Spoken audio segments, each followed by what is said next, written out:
Sometimes our concepts are the biggest obstacles to learning. Let me give you an example. Listen to the following description and see what you can make of it. The procedure is actually quite simple.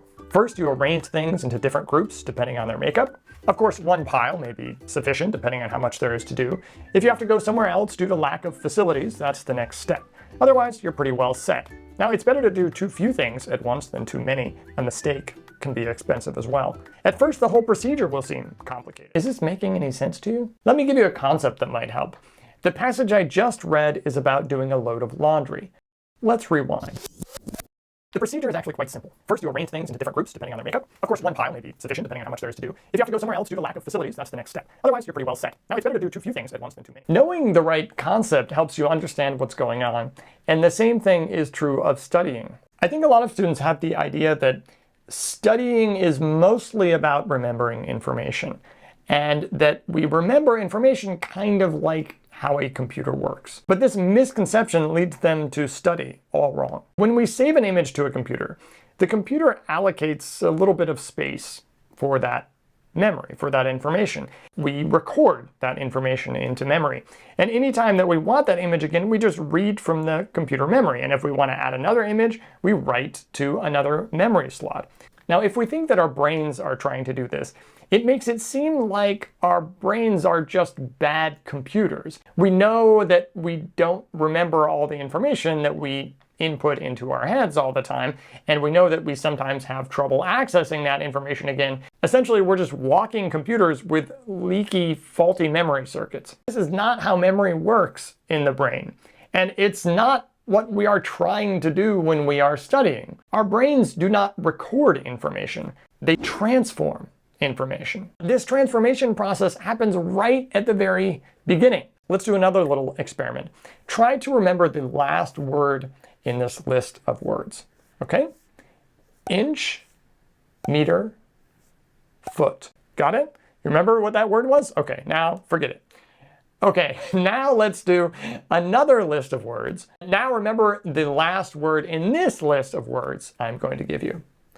Hand, knee, foot. Now, in both cases, I'm asking you to remember the same word, fundamentally, the same sound. If I gave you a test and I said, hey, what was that word? And you said foot, whatever meaning you had in your mind, you would be correct. But because of the words that came before it, you were thinking of different meanings for that word. Now, how you make meaning about what you're seeing depends on what you've just seen, and it depends on what you're about to see. It depends on the environment you're in. It depends on the prior knowledge that you bring to the situation and what you're thinking about in that particular moment. Your memory for this video is linked to the room that you are watching it in.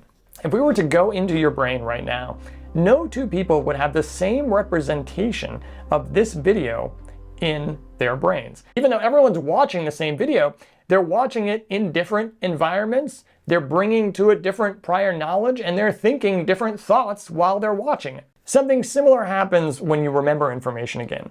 So memory is not recorded data that you just pull back out and use again. Every time that the idea comes to mind again, it has the potential to be transformed based on new ideas that you've heard about, new events that have taken place in your life, new understandings of that idea. Now, this aspect of our brain has some downsides and some plus sides. Now, the downsides are that sometimes we don't remember things very well. This includes things like we tend to forget the source of where we hear information from, which a lot of psychologists believe leads to greater misinformation because we think, oh, we don't really remember whether, Joe Schmo told us this or we read it in the newspaper or whatever. It also comes up in cases where a witness identifies a suspect and they're very confident that they have correctly identified the suspect, but they turn out to be wrong. But the fact that our brains transform information gives us an advantage as well. Because we're abstracting